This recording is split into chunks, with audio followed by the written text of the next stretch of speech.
Hello, welcome to the University of Calgary's Desire to Learn tutorial on collecting student assignments using the Dropbox. In this tutorial, we will create a Dropbox folder for student assignments, submit an assignment as a student, and then grade and provide feedback on the assignment. To begin, you first need to log in to a D2L course. Once logged in, from the course homepage, there's two ways of adding Dropbox folders. First, under the content, you can add a link to a Dropbox folder within a module. You'll need to create a module first, and then under the new, select New Dropbox. This will place a link directly to the Dropbox folder from within a content page. The second way is under Assessments, choose Dropbox. Let's do that in this tutorial. Under Assessments, choose Dropbox. We can then add a new folder. A new folder is the same as adding in a location for students to submit files to. Let's click on New Folder. We need to give a name for this folder. I will choose Assignment. You can do two types of folder submissions, individual or group. You need to have groups created already before you use group submission folder. So in this case, let's use individual submission folder. You can assign this folder to a category. You can also assign a grade item to this Dropbox folder. By assigning a grade item, any score you give students will automatically be entered into the grades.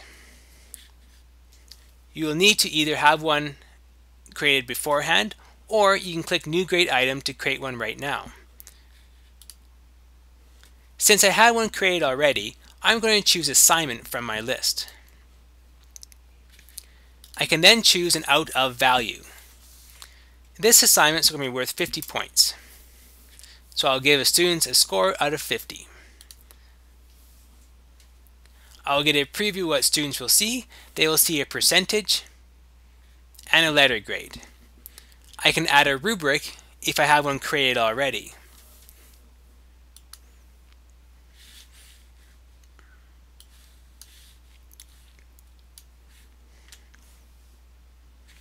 I have two rubrics previously created. I'm going to choose the reflection rubric and add selected.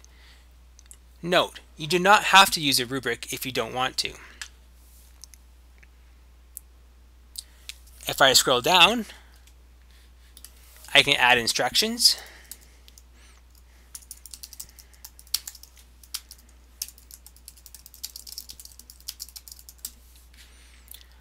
I can also attach files for the students to use. I can add a file, record audio, or record video. Under Submission Options,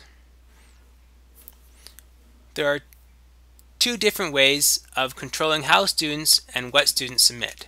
The first is files allowed per submission. You can either allow unlimited number of files or one file per submission. The next is how many submissions the student can use.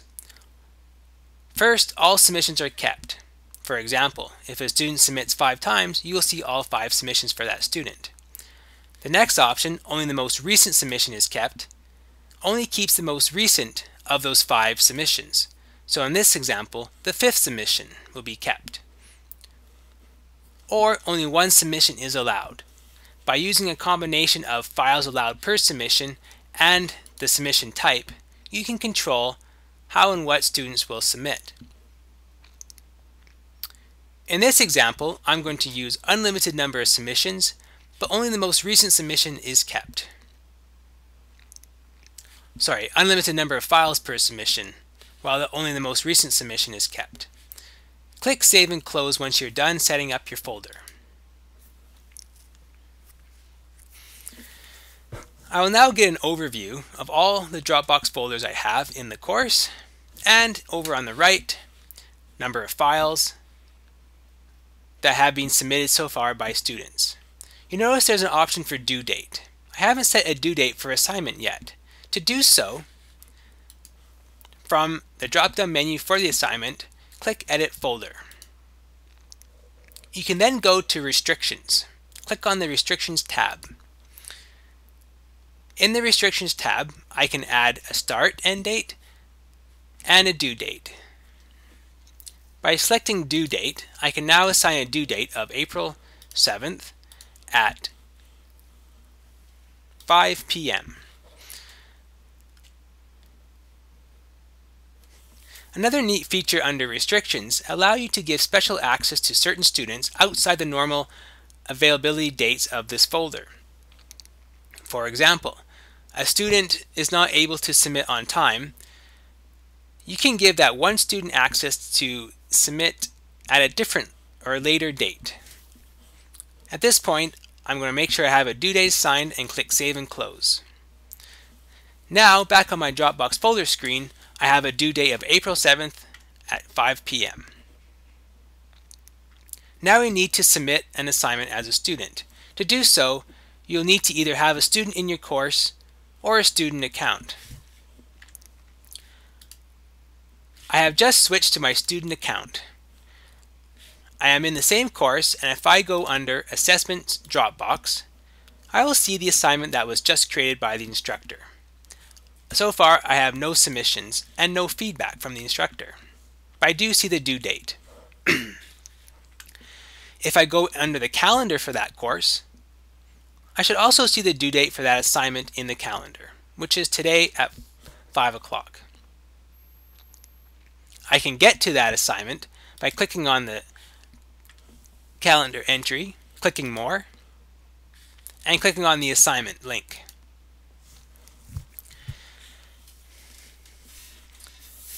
This is how a student will see this submission page. You'll notice that the rubric is present. It's not a complete rubric. It's an example rubric that has criteria and levels.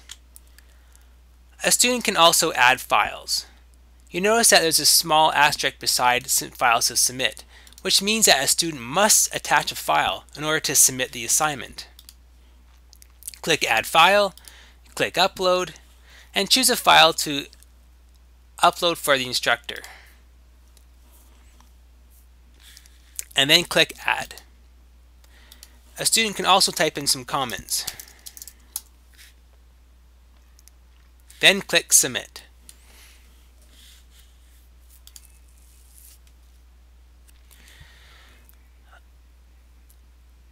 A student will get a successful receipt. They will also get emailed. Students will get emailed a confirmation saying they have successfully submitted the assignment. Click Done, and you'll notice as a student there is one submission. There still is no feedback or score provided by the instructor. We now need to switch back to the instructor view.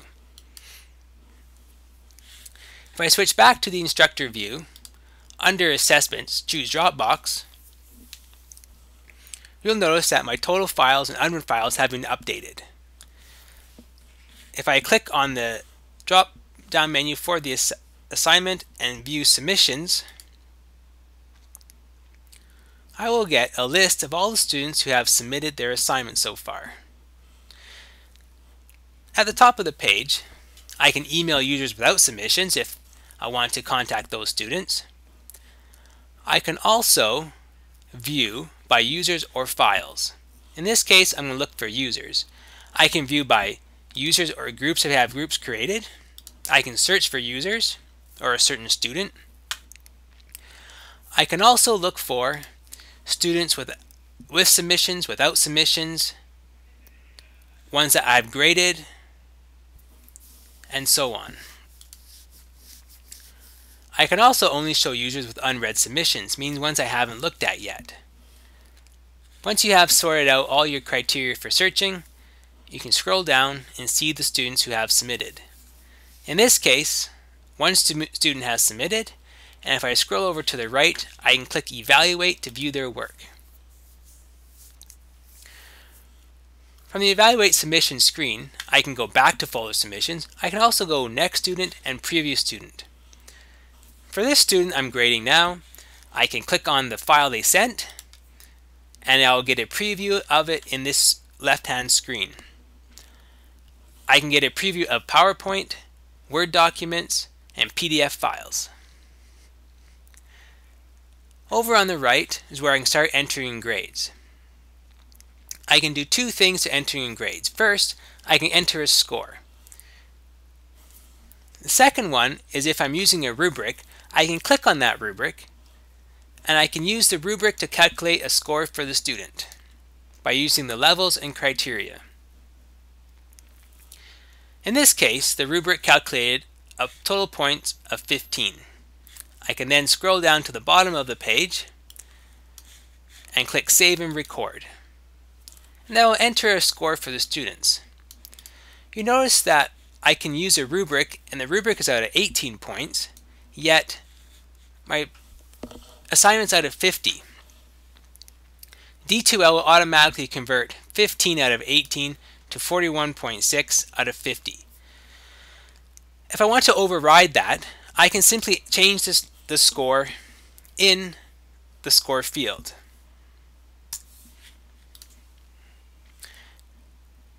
The score now will be 45 out of 50 for that student. The preview, what they'll see is 90%. I can then give feedback. Great work. I can also add a file, record audio, and record video feedback. You'll notice over on the right-hand or left-hand side, I can download the file.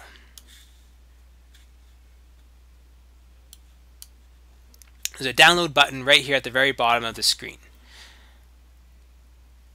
I can then make comments in the file and then add it back in for the student. There's two options once I'm done my feedback: publish and save as draft.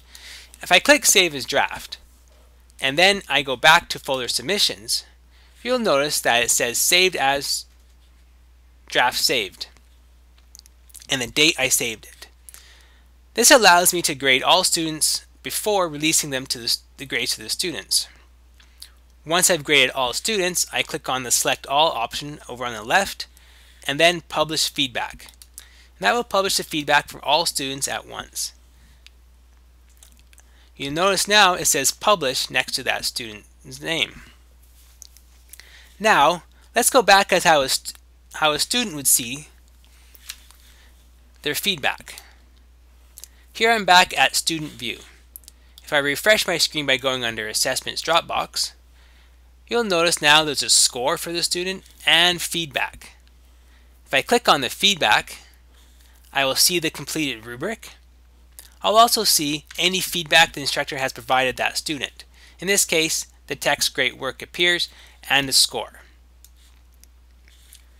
I can click on Done, and that's the end of the student ability to look at feedback. As an instructor, if I go back to the same page, Assessment Dropbox, and I look at the submissions, you'll notice next to that student who looked at their feedback, it says Feedback Read and Date and Time. So I know when students have looked at their feedback.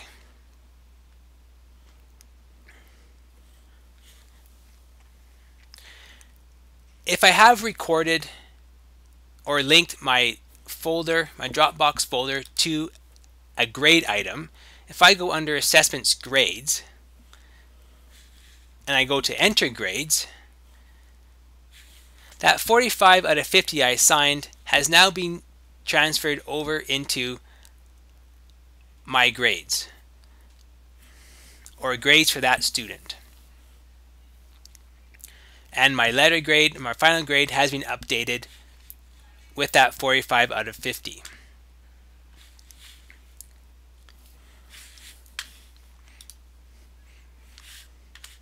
That is an overview of how to use Assessment Dropbox to collect assignments from students, which you can either grade or not.